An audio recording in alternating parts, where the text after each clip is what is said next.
warahmatullahi wabarakatuh, and hi everyone. Let me introduce myself. I'm Nur Islami from class B. So in this video, I will explain material about aphasia starting from its definition, types, cause diagnosis, and treatment. So let's get started. Well, for the first is definition of aphasia. So what is aphasia? Aphasia is a language disorder that results from damage to the areas of the brain responsible for language.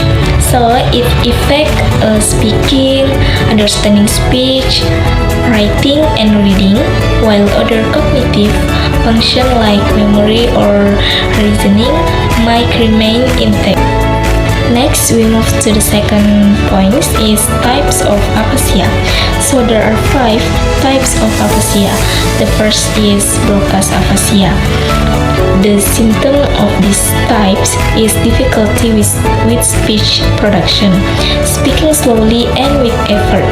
For example, the person might say "want food" instead of "I want some food." The second type is pernicious aphasia. So the symptoms of these types is fluent speech that may be not essential or filled with jargon, poor comprehension, and difficulty understanding speaking and writing language. For example, a person might say, "I'm going to the car and sky is blue," when they mean something not unrelated to the statement. The third type is global aphasia. So the symptoms of these types is severe impairment in both understanding and production language. Often the person can say only a few words or phrase and may have limited ability to understanding language.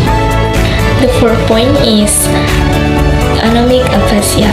The symptoms of these types is difficulty in finding the right words during conversation, particularly noun or verbs, but fluent in grammatically correct speech.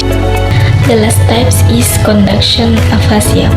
So the symptoms of these types is fluent speech with frequent errors, but difficulty repeating words or sentences. They can understanding spoken language well, but struggle to repeat and articulate words correctly. Next, we move to the cause of aphasia. So there are several causes of aphasia. The first is stroke. The most common cause where a clot or bleeding in the brain interrupts blood flow. The second is traumatic brain injury. This cause is damage from an accident or injury to the brain. The third cause is brain tumors. This cause is a growth that put pressure on areas responsible for language.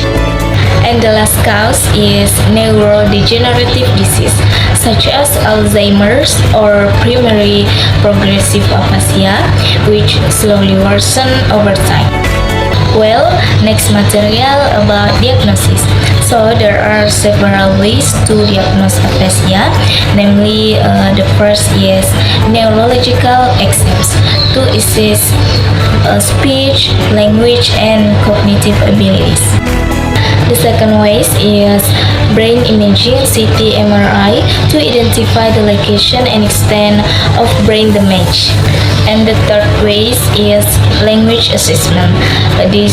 We can do this standard test to evaluate different aspects of language abilities. The last material about treatment.